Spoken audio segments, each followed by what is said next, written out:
Menace to sobriety. Just a menace, just a menace. Just a menace. Menace to sobriety. A big part of my story is when I got to 8 years, I really struggled during COVID. I was able to work because of, the dry house, and I was a key worker and the kids were at nursery and stuff. But I felt really disconnected and I felt really lonely. I relapsed in lockdown.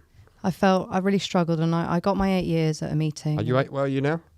Hang on. Oh. I got to 8 years and I went to a meeting and I said, I'm really struggling, and if I don't sort something, I'm going to use. Mm-hmm. And within 3 weeks, I was using. Oh, sorry.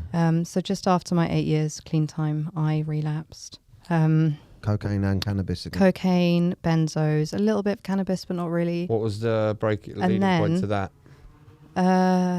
I became addicted to work. So my phone was on at all hours. I was picking up the phone. You were talking people reaching out to you earlier and stuff. Just be careful of that, because I became, again, wanting to help people and answering calls of people that were fucked in the night saying, help me. And I'm answering at like 3 o'clock, juggling 2 children that are missing their dad, single mother, running my own business, and I used, and I ended up down the crack and heroin route. So the first time I scored... For the first time?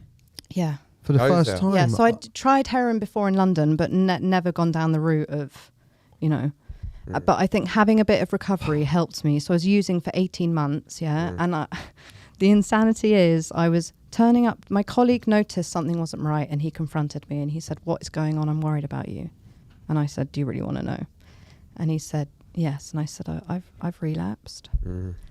And he was like, well, you're going to need to step away. And the trustees all came together, and I had to step away, and the fucking shame. The shame, because I'm a face in Oxford because of the charity. Yeah. So it was, I have no anonymity, even if do you know what I mean? It's like people talk and I relapsed, and I went to a meeting, I was off my face.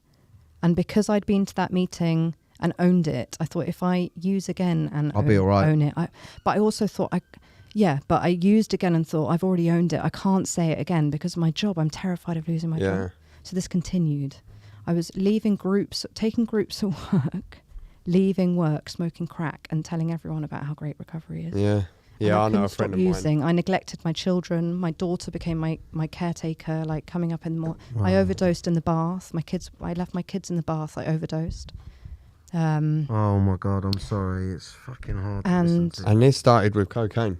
Yeah. You know? And the crack. And the first time I scored, I had to be careful because I've got stickers of Adapt on my car. And I was going down the night shelter. All these drug dealers are running. I went She's down coming to to the get us. night shelter, and a client was coming to the doctors next to the homeless shelter, and he was like, what are you doing here? I was like, I'm just handing out some flyers. Yeah.